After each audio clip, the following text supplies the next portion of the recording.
Rajim. Bismillahir Rahmanir Rahim. So last time we started the chapter of wajibat in prayer. Again, Jamhur, they do not mention any wajib in prayer because they do not use this term the way Imam Abu Hanifa is using it. So there we mentioned the first wajib to start the prayer with the word Allahu Akbar. The second one, to recite Surah Al-Fatiha, that is wajib.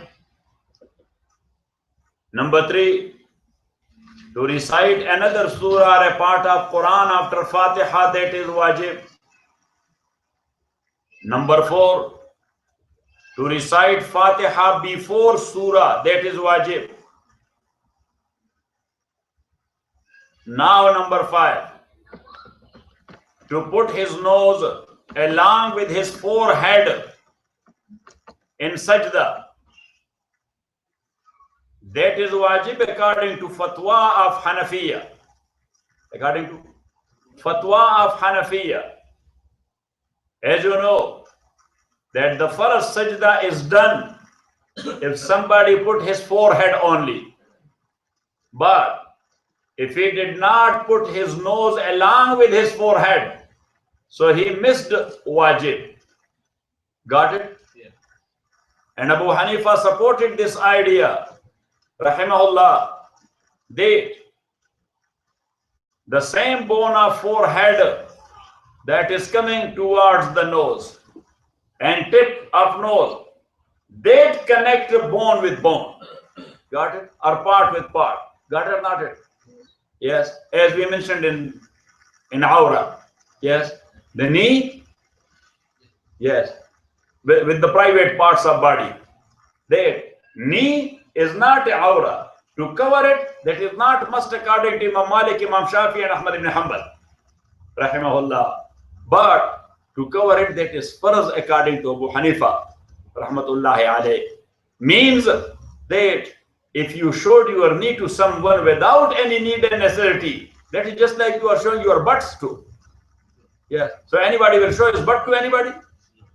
Say. Yes. No, in beach they show, but anyhow, yes. A reasonable person will never do that. Yeah. Is that or not?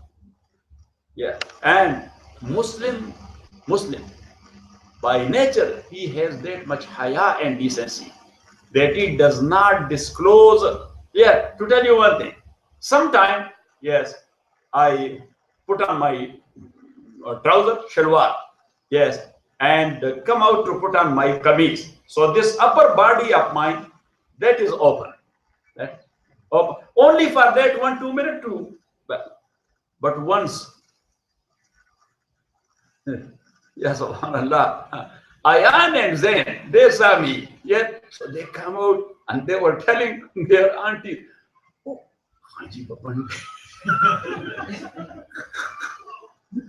That Haji is naked. I said, stupid, I'm not naked.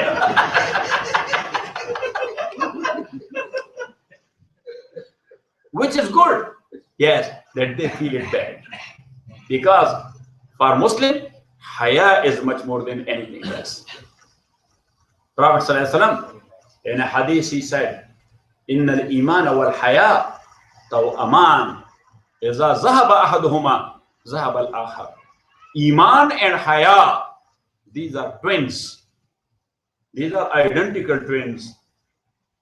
If one of them goes away, the other one follows him. Yes. So if iman goes away, iman is not there, there will be no haya. Got it? Yes. So it means that those who do not have iman, they will not be having haya. Doesn't make difference. But a Muslim, if he lose his haya, may Allah subhanahu wa ta'ala forbid, sooner or later he will lose his iman as well. Got it? Yes. Got it or not? you will propagate this message of Prophet sallallahu alaihi wasallam or not? Got it?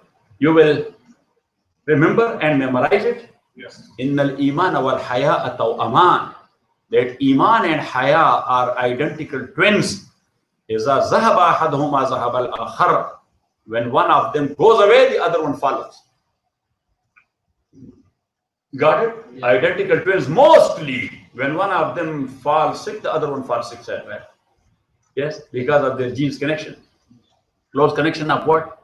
Their genes. So if something happened to this gene, which is 99% 9, is the lack of the genes of others, because they are identical. Yes?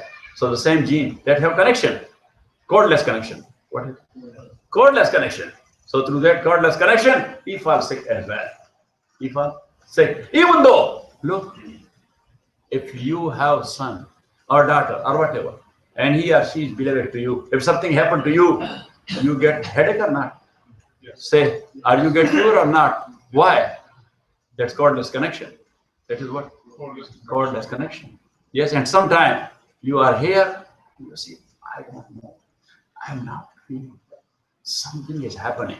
And later on, you get a telephone from Afghanistan that cousin of yours, that cousin who was very close to you, last night he passed away. So, how you felt it here? 12, 13,000 miles away. That is a cordless connection. Got it? I was you got it? Or you caught it? Or you bought it? Or you shot it? Or you bought it? You are missing.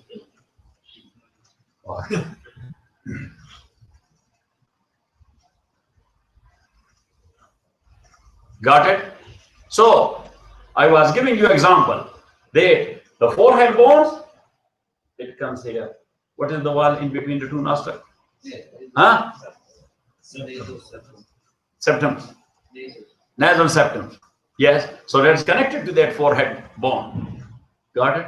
So that's why in sajda, this is wajib to put your nose tip on the ground along with your forehead.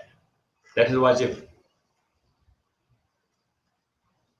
Because that is actually one and the same organ because of that connection. Got it? Yes. Or the oneness of that bone. Like the thigh bone and the knee bone. The knee bone is which one? Huh? Femur, yes. So that is the same bone. So this part, you will show it to someone because that is private part. Private parts are not only two holes. Yes, this whole part. Yes. When we say private parts, so we are looking at two holes. This is not the case. Yes, from navel or belly button up to knees, including knee, according to Abu Hanifa, and excluding belly button. And including belly button, according to Jamhur, and excluding knee. And that is because of the hadith. Prophet ﷺ used the word minas surra ila rukba, from belly button up to knee. So they say that the starting point is including, the ending point is not included. Abu Hanifa says min ila jitu min Kabula ila California or Los Angeles. I came from Kabul to Los Angeles. Yes, so your travel, California is included, but Kabul is not included. That is excluded. So Abu Hanifa says that the main point is excluded, the arrival point is included. This man knows what should be done when we are going to visit Imam Abu Hanifa. Yes, as I do mention him a lot. So when after 9/11 these guys were coming, different agencies, so I was trying to convey the message as well, that only their answer and not. So in between I was, yes, and I was trying to make up their mind that what Islam is actually. So mostly I was mentioning Abu Hanifa because his approach is very logical and reasonable. Yes, and I was using the word Imam Abu Hanifa said, Imam Abu Hanifa said, Imam Abu Hanifa. So one group, they asked me in the end of our sitting that, can you give us please the telephone number of the Imam you were referring to? So I said that he does not pick up the telephone, doesn't receive the calls. Because they were thinking that he is an Imam somewhere in Masjid and the whole problem is coming here. Problem.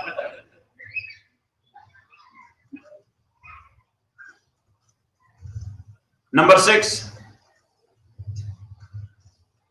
to keep the order in actions.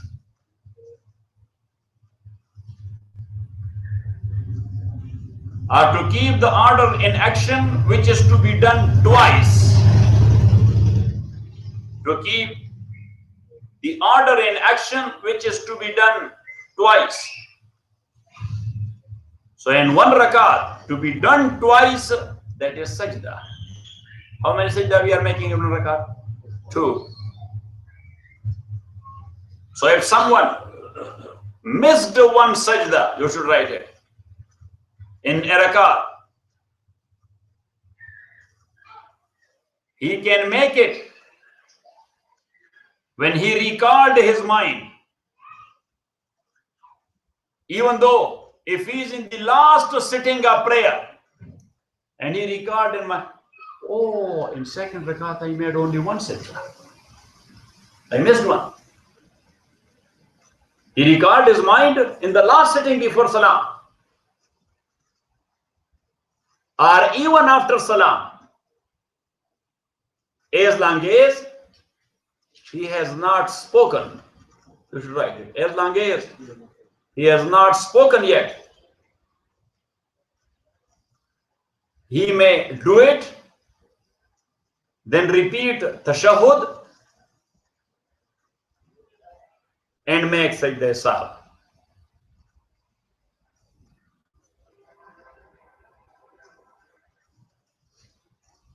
Got it? Number 7, Ta'dilul Arkan, Ta'deelul-Arkan, Ta'dilul Arkan. Ta'dilul Arkan mean to balance the actions. To balance the actions. But this is a term. This is used for specific actions, like making ruku in a satisfied way, coming back to standing in a satisfied way, until your moment is stopped. Your moment is stopped. To make sajda in a satisfied way, sitting in between two sajda in a satisfied way. Got it? This is called Ta'dilul Arkan. So this Ta'dilul Arkan is farz according to Jumhur and even according to Abu Yusuf and Muhammad rahimahumallah. Abu Yusuf and Muhammad rahimahumallah, the two students of Abu Hanifa rahimahullah, they are also of the view that Ta'dilul Arkan is farz. But Abu Hanifa said rahmatullahi alayhi that this is wajib. And as you know, when wajib is missed,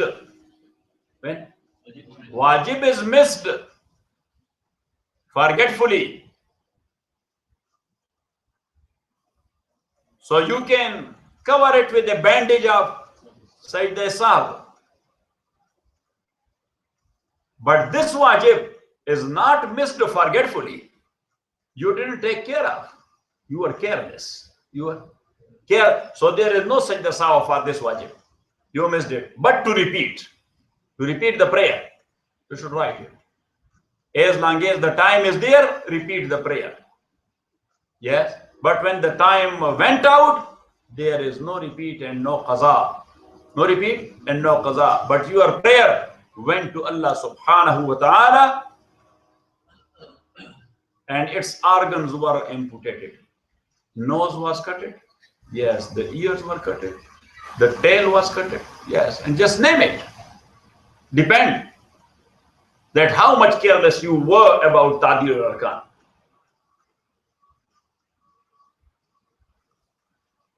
Number 8. The first sitting after 2 rakat in a prayer which has 3 or 4 rakat. Any prayer which has 3 rakat or 4, 3 rakat like Maghrib or 4 rakat like Isha. So how many times we make sitting? 2. So the first sitting after 2 rakat in such like prayer, that is wajib according to Abu Hanifa, and that is sunnah according to Jamhur. That is sunnah according to Jamhur. Note. What? Note.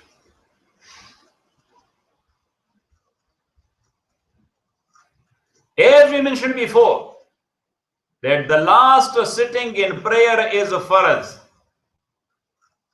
but recitation of tashahhud is wajib. We mentioned it or not? The last sitting in prayer is farz, but tashahhud recitation, that is wajib. Here, this sitting, this first sitting after 2 rakat, this is wajib. So recitation of tashahhud in this sitting, there are 2 sayings of Abu Hanifa. One is that of wajib and the second one is that of sunnah. And the second one has the fatwa of Hanafiya. So if somebody made the sitting to the extent of tashahhud, but he didn't recite tashahhud, so then there is no sajda sahwa on him. Got it? Sometime if I do like this, so sometime I do make sajda sahwa, sometime I do not. And sometime I go to one saying of Abu Hanifa and another time to another saying of Abu Hanifa.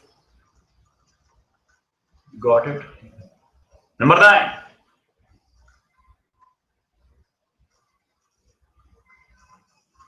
This is the case which I was referring to. They to recite tashahhud in first and second sitting. This is the actual mazhab. To recite tashahhud in the first and in the last sitting. But according to Jamhur, this tashahhud is sunnah in the first sitting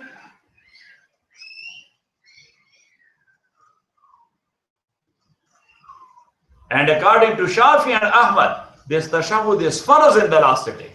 Abu Hanifa said wajib and they said farz in the last sitting. And that is sunnah in both sitting according to Imam Malik. Recitation of tashahhud in both sitting is sunnah according to Imam Malik. That is his mazhab.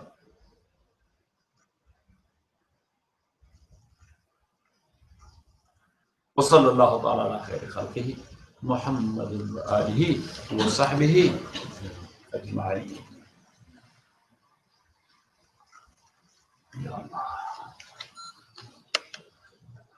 Turn off the fan. John, what you have eaten today? Yes, sticking. This sticking warm up.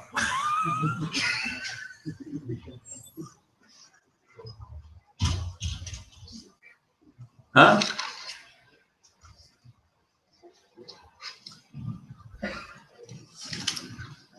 Sorry, John. Sorry, John is fine. Or he is not.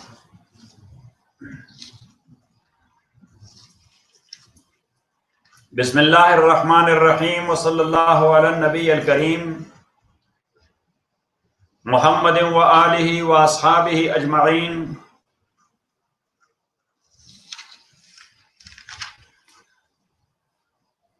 So last time we spoke about the reconstruction of Kaaba, where Prophet sallallahu alaihi wasallam also took part in that reconstruction. And we mentioned there that for the first time they built up the Holy Kaaba in square shape. Otherwise, it was rectangular. Because Hatim, the broken part, that is the part of Kaaba, we mentioned it in detail. Now the chapter is the first wahi. Fortunately, we were talking about the first wahi in methodology and here. But we have to repeat it because you are putting it on record. When you are putting it on record, so there may not be any defect in the sabak. Got it? If somebody is listening to, so we cannot call him that you should go for this chapter to our methodology. Got it? So Prophet sallallahu alaihi wasallam, as we mentioned before, that Sayyida Aisha says radiyallahu ta'ala anha,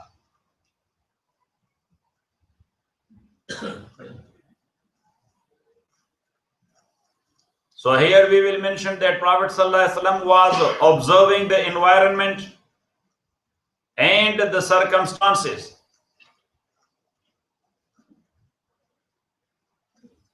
This was a routine in Arabia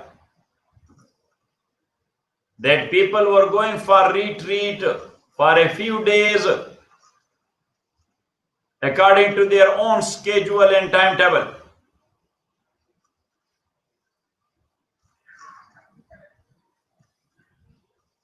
To disconnect himself from worldly attachment and to have some mental peace. So Sayyida Aisha says radiyallahu ta'ala anha,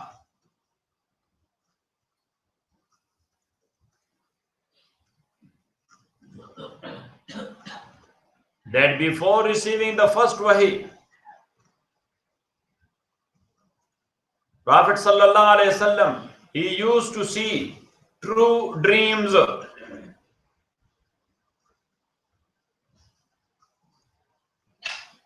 فَكَانَ لَا يَرَى الرُّؤْيَا إِلَّا جَاءَ مِثْلَ فَلَقِ الصُّبْحِ. Whenever he saw